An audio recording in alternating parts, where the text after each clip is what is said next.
Hey y'all, this is Cindy. I'm the Tireless Tangler, and you've arrived at day 9 of the 100 Days of Zentangle Project 2020. Thank you so much for being with me today. Our tangle is going to be one of my very favorite. It is called Patience by a dear friend, Jody Genovese, CZT, and she has some good patterns on tanglepatterns.com if you want to look her up. She is Jody G on there. So, Patience is an awesome fill tangle. It is great for any kind of space, and it looks like a flower when you're done, and so it's a big win for me. I know some of you guys will be thrilled about that, some of you won't. Now, you may, for this project, want to get a PN or a 08 or a 05 or some sort of pen with a bigger nib than your 01. Not because you can't do this with a 01, which I'm going to start with mine. However, if you're using a 01, there's going to be quite a bit of blacking in this. I know some of you are thrilled by that. Some of you not so much. And so you may want a pen with a larger nib for this. All right, since I can't find my F pencil right off the top of my head, I'm going to borrow my child's school pencil. Look at that, it's got ink splats all over it. All right, so we have company, so you may hear voices in the background, but we're going to keep moving along with this.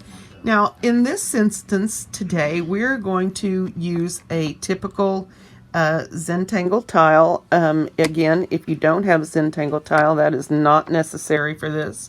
You can use a piece of paper if you'd like. Even copy paper is fine. The point of this is to get you drawing.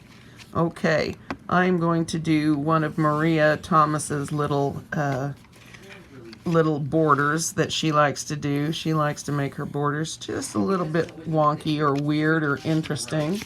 And she's a very whimsical person, so I always like to see what she comes up with.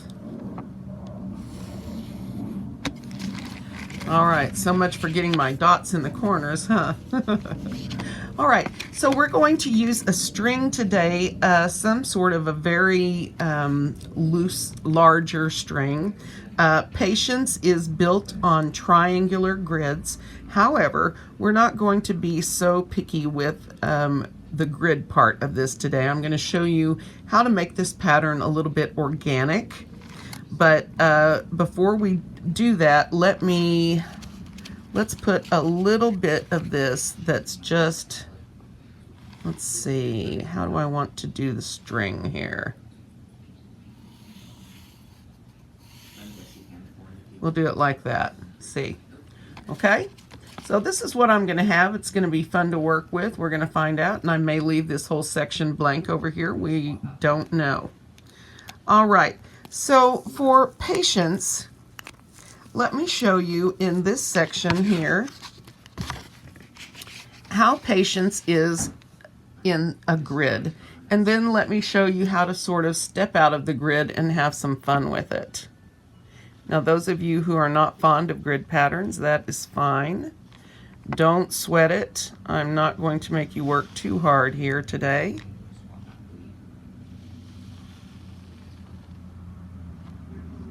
I don't know what happened there. Now, we're going to divide these into triangles is basically what we want. And to begin with, I'm going to start my triangles rather large. And I'm just going to make some zigzags along this top line like this. And then when I get to the bottom line, I'm going to do them opposite, but they're going to be a little skinny because we don't have just a whole lot of space there. And we're going to continue that.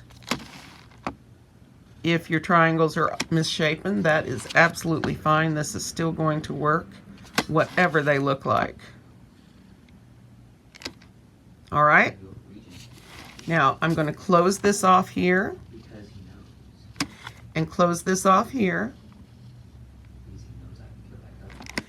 And then I think I'll make some other smaller ones down here. And if you'll notice, we don't have a big room here, but it doesn't matter. It's still going to work out okay. All right, and so I think I'll make this over here. And like so. All right, so we have some misshapen diamonds down here on the bottom, or misshapen triangles. So the next step to this very easy grid pattern, trust me, it's easy. You're going to put a nice little orb, nice sized little orb in the center of each of these triangles.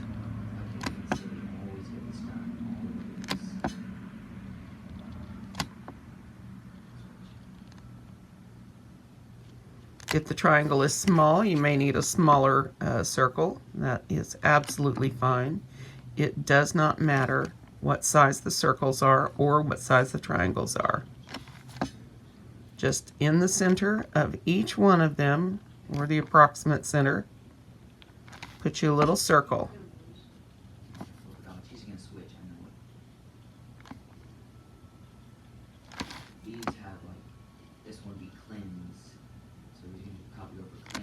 All right. Now, this is going to start to look complicated, but trust me, it is not. You're going to start at each point in these triangles, and you're going to connect the corners to the middle circle, just like this.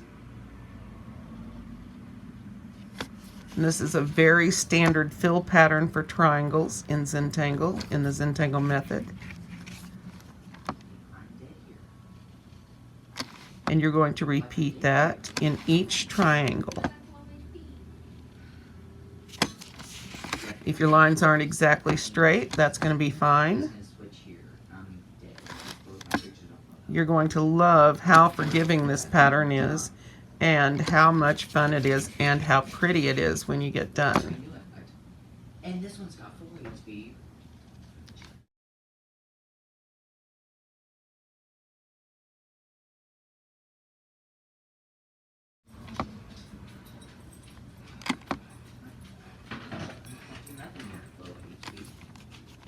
All right. So continuing on, each of these, just connect each corner with your center circle.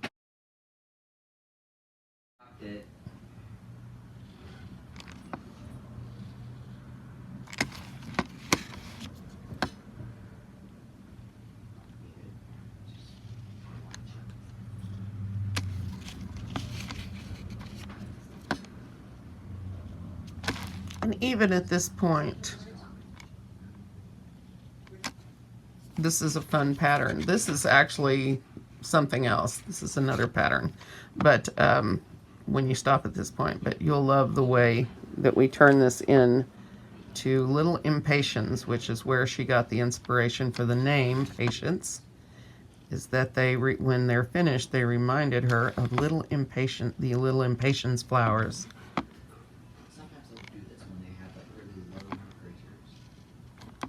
All right.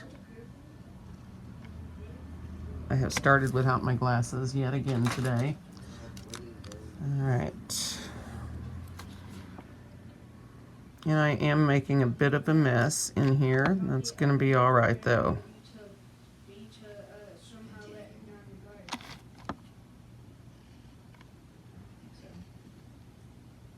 Okay.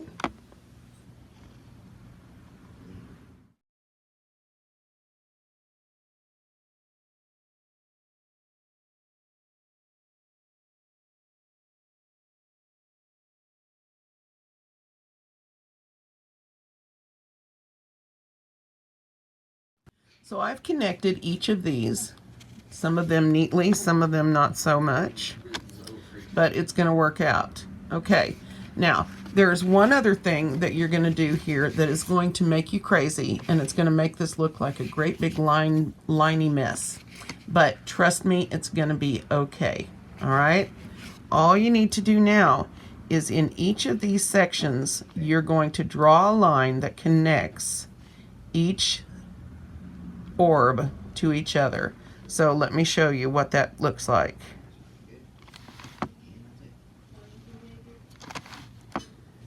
I need to slow down and take my time.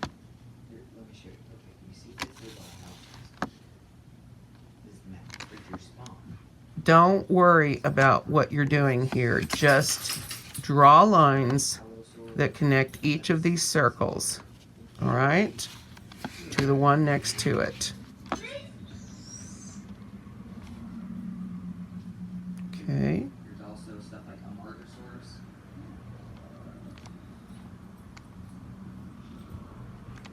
If you see two orbs next to each other, just check and make sure you've got a line drawn between them. All right? If you miss one, it's not the end of the world. We can fix it in post-production, as I say. All right, just keep looking. Okay, I've connected these two. So I need to connect these two with a strange line. That's going to be interesting. And these. And these. Okay, here's one. Here's one. Here's one. So just check around. I know this looks like a terrible mess. Here's one I forgot. But each one of these should have a line between it and the next section's orb. And each one of those should have a line connecting them together. Okay? Now, this looks like a horrible, terrible mess, right? And perhaps it will be, but I don't think so. So let me show you how you do patience. A lot of you know the Tangle Zentangle, right? Zentangle is one that where you have sections, and what you do is you put a triangle in there and then you round all of the little corners off, and you end up with something that looks like a balloon squished into a section. Okay, like you're just rounding the ends or the corners like this. So you end up with something that looks squished in. And this doesn't look like much here, but trust me, it's a very cool pattern. All right, so I'm going to switch to my Micron PN, which has a little bit larger nib size and will help me with my blacking. So just pick any orb you want to, and I'm going to work in this one section right here.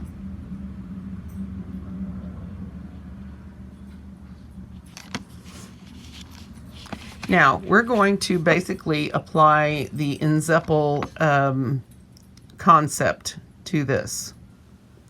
So I'm going to begin by redefining my lines and blacking in all the sections where I am rounding. Each corner needs to be rounded, and the rounded section blacked in like this. And if you get a little black in between, that's all right. Okay, so go to the next triangle and do the same thing. Round off those corners.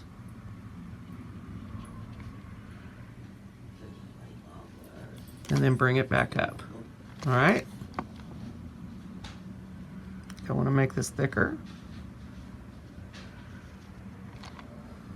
Now I'm going to keep going. I'm going to round this off.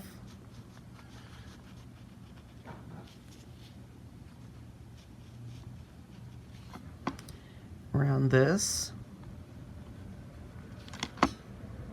Round this next one. Bring this down, round that.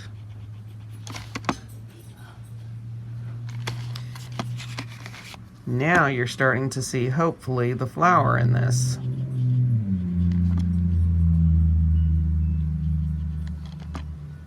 So as we've been doing rounding and line weight lately, this is what we're going to be looking for. Now, you might think that doesn't look all that cool, and it might not yet, but it will.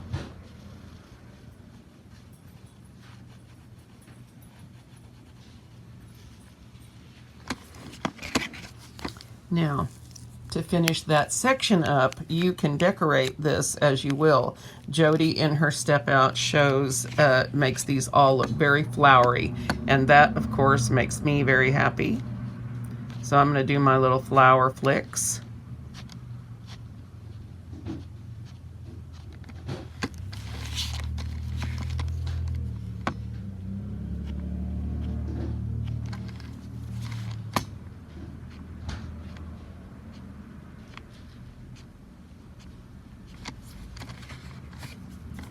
Like that. Now, keep going.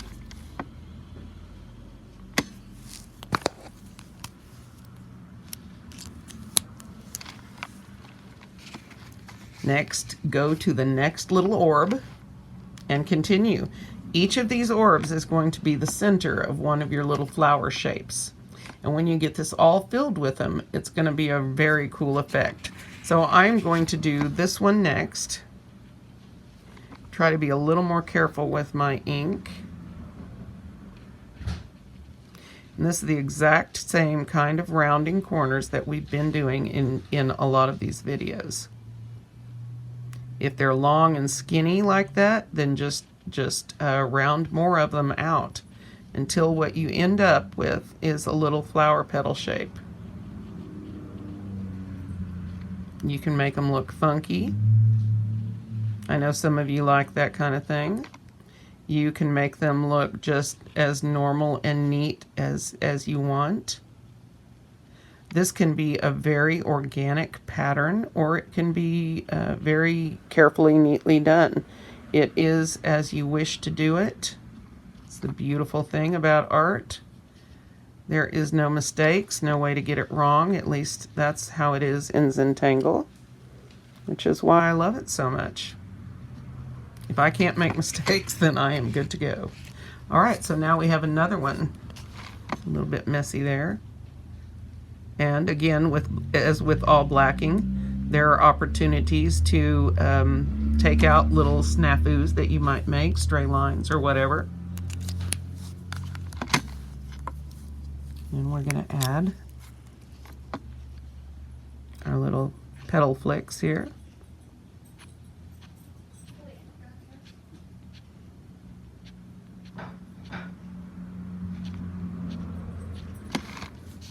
I really should turn my tile when I do those.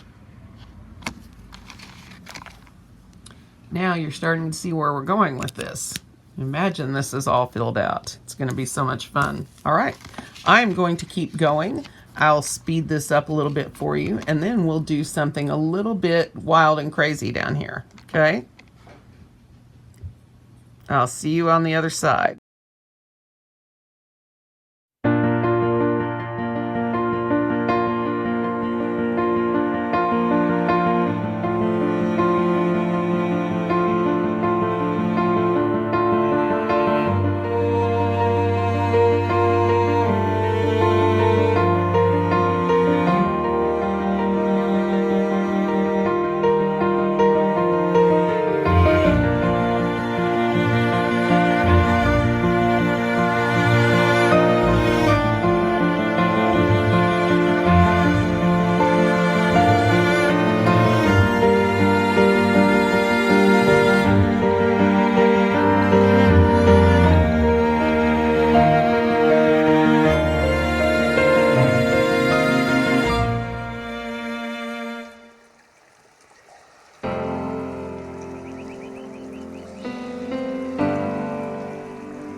Look how beautiful patience is. Isn't this pretty?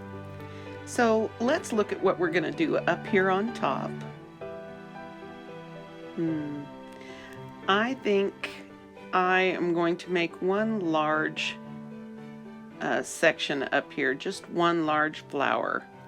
And I'm going to do that by redrawing and following my border lines, sort of.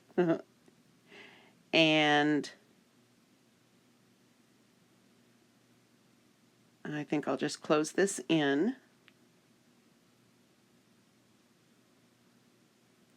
Now that looks like a perfect triangular section to do one beautiful big one. So that's what I'm going to do. So I'll start with my round orb, just as we did on the rest of them. Then I'm going to connect that orb from each of the 3 corners. And because my lines here have some curve in them, I'm going to curve my lines coming into the center.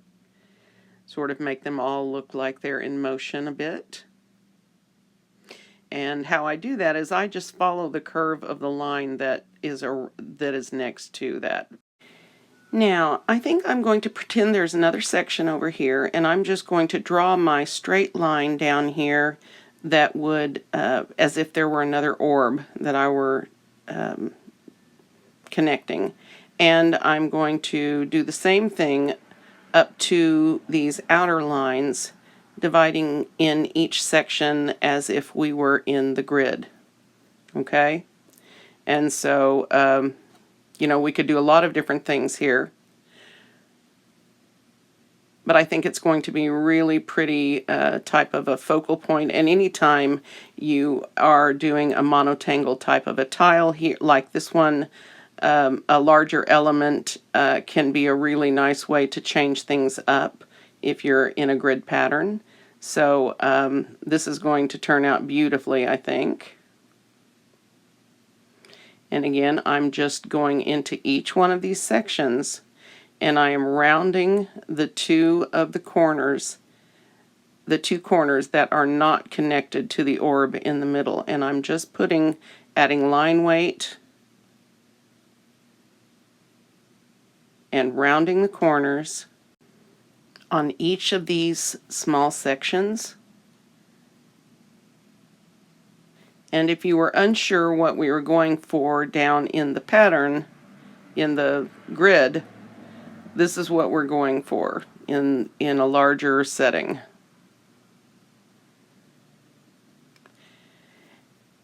Now I wanted to point out, I don't know if you can tell with my hand in the way, but there are a few in the grid pattern that I did where I forgot to put the dividing line where you connect the orbs in. And those are the ones with petals that are really large and elongated without any division in them. But I want to point out that that did not matter to the pattern. It still worked.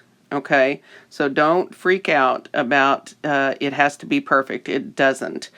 You can make mistakes. In fact, with most patterns, that's why we don't believe in mistakes in Zentangle. A lot of times when you have something that you consider a mistake, you turn that into something different, or you have discovered something new or a different approach. So never tell yourself that what you're doing in Zentangle is wrong, that you're doing the tangles wrong. You may have done them differently from what the step out is. You may have discovered a different way of drawing them, another method of deconstructing the pattern, if you will.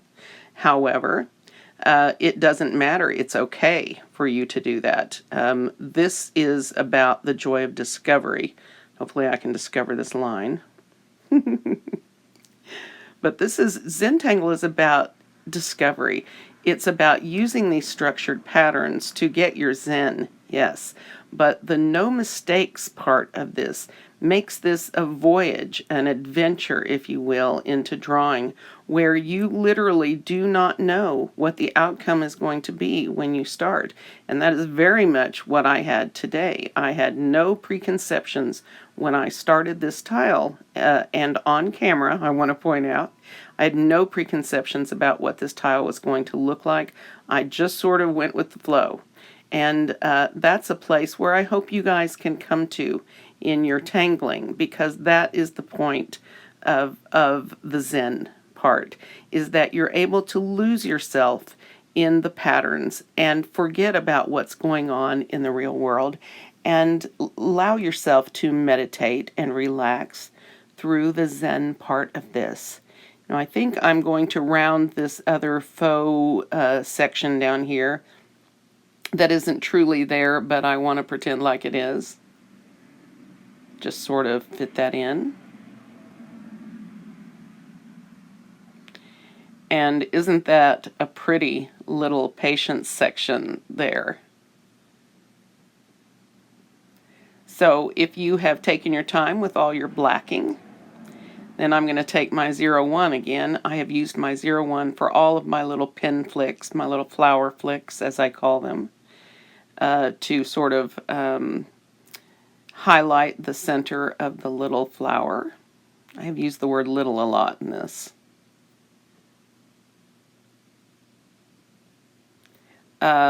Just a tip, when you're doing these little flower flicks, it is really important to have your angle right, or they go off in directions that you do not want them to go. So it's always nice to change the direction of your tile, the position, so that you have a comfortable hand position that is similar for each of these sections as you flick through them. Now, I think that is really pretty. I think I want to emphasize the depth here around the center. So I'm going to put some even shorter little flick marks and just sort of deepen the, make the depth a little bit more pronounced just by adding a few more pen strokes in the middle. And you do not have to do that. You decorate these as you wish. Whatever makes you feel happy and satisfied, then do that. This is not, again, a competition. You don't have to do these like me. I invite you to do whatever makes you the most comfortable. If following along with me makes you comfortable, then do that. If you would rather do your own thing, then do your own thing. That is the beauty of this whole process. So I really want you to enjoy that. Now, let's see. I think I'm going to stick my chop in over here while I've got my pen in hand.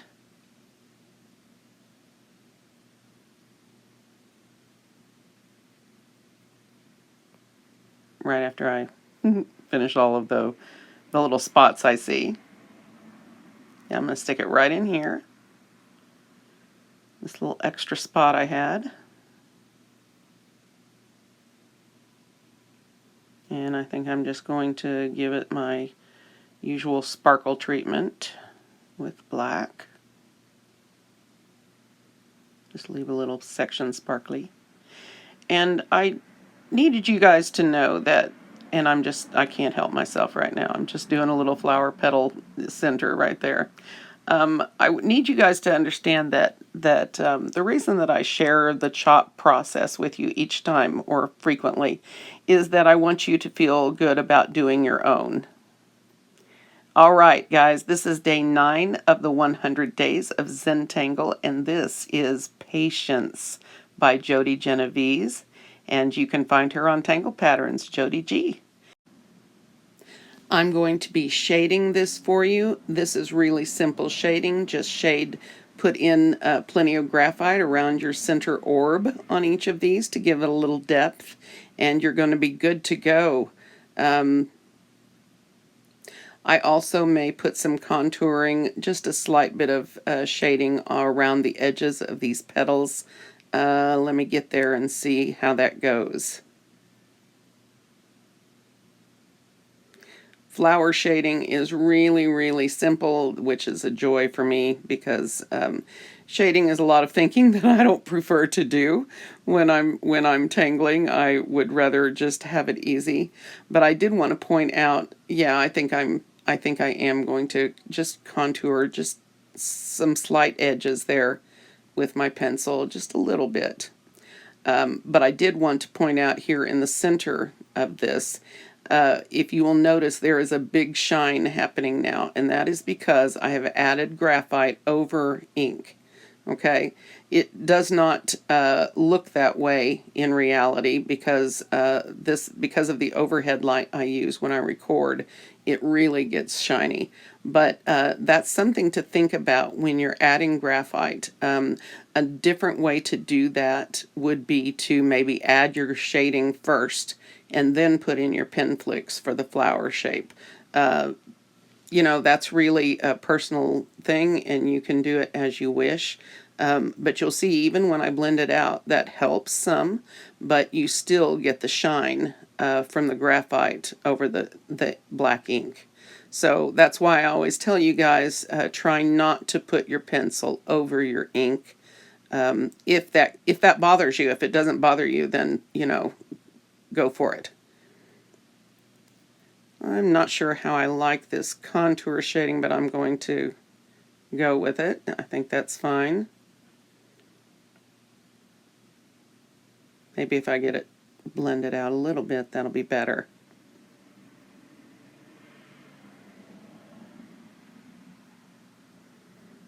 You never want, in your shading, you never want to see lines. You always want to see a smooth blend, which is something that I honestly struggle with quite a bit.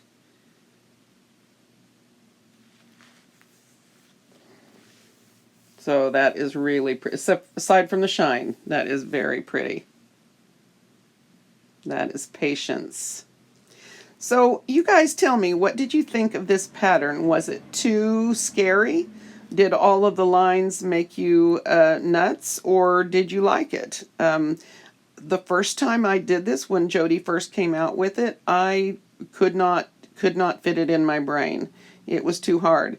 And now all of a sudden I can see it, and it's not so hard. So I'm curious to know what you guys think about this pattern.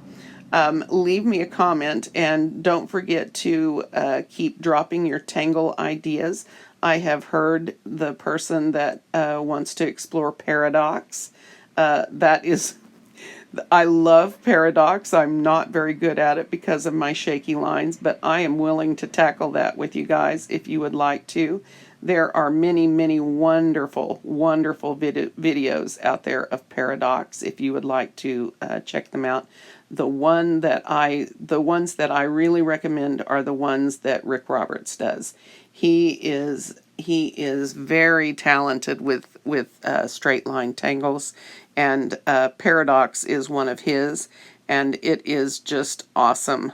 But he has a way of looking at things, and he is very slow and very precise in the way that he approaches these. I also have not forgotten, Judy, about the Tomas Padros patterns. I would like to wait a little while longer to do those, simply because I want everyone who's following along with us to be in a pretty comfortable zone before we go getting into something that is a little complex. But we will fit those in. And so I really appreciate you guys leaving me your tangle preferences and ideas. The ones that you guys have left have been awesome. And so be sure and drop me your ideas. I really like that.